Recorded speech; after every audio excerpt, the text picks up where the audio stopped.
What's up, y'all?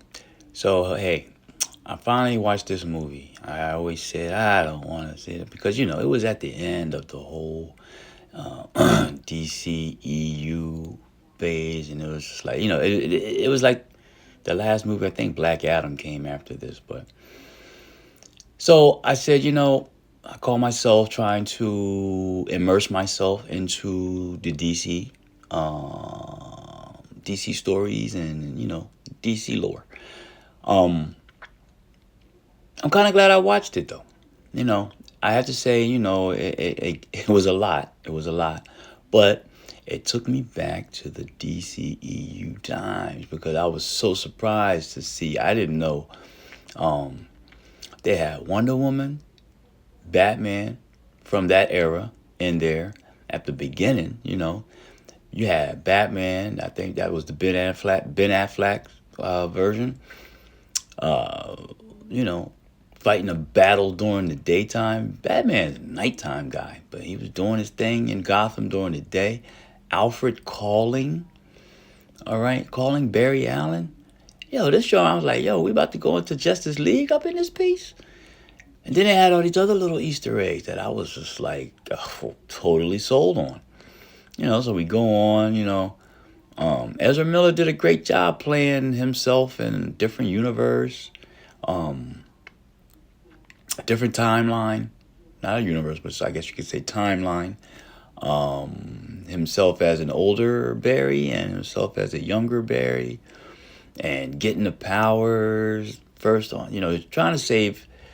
Trying to first save his mom, but realized that that wouldn't be a good idea the way things were shaping up, and then he ends up trying to get his dad out of jail because his dad is up in jail as the culprit, but throughout the story, there was so many great little Easter eggs. You had Kyra. Kyra was in this, John. Um, that's Supergirl. Or did I say her name wrong? Kara. But a different version of her, which I liked very much. Then you had George Clooney at the end.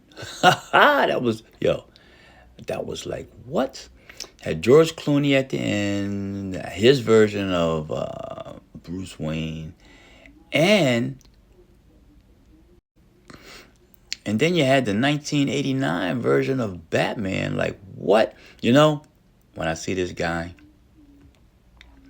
now, I see him as the Vulture as well. So I'm just like, oh damn, where did I see him from? But yo, come on, 1989 Batman. What? But these people ended up having to die because the way the timeline would have affected the future. So these things had to be done, and it was just like, wow, it was what it was. Um, that was that, that just blew my mind that all these other superheroes was in here, and you had Zod in here. I don't know a whole lot about Zod, but I know that's a Superman foe. So that's why. And then supposedly during this timeline, uh, Superman never made it. Clark never made it. And they tried to use his blood, but basically the baby died. So baby Clark Kent never made it to Earth. There's a lot going on in this movie. Not a lot going on in this movie, and I have to give it more credit than I was willing to give it because I was just like, this is trash. This is what I used to say. I said, this is trash. I'm not gonna watch this, but I'm glad I watched it. It wasn't bad. I mean, it wasn't something that I'm not gonna. If I had to give it a number, I'm gonna probably give it a 6. I'm gonna give it a 6, and I will maybe bump that up to a half because of all of the appearances that were in there. That's really what set me off. I was just like, all right, this is what's up. But yeah, not a bad movie, not a great movie, but it did what it did.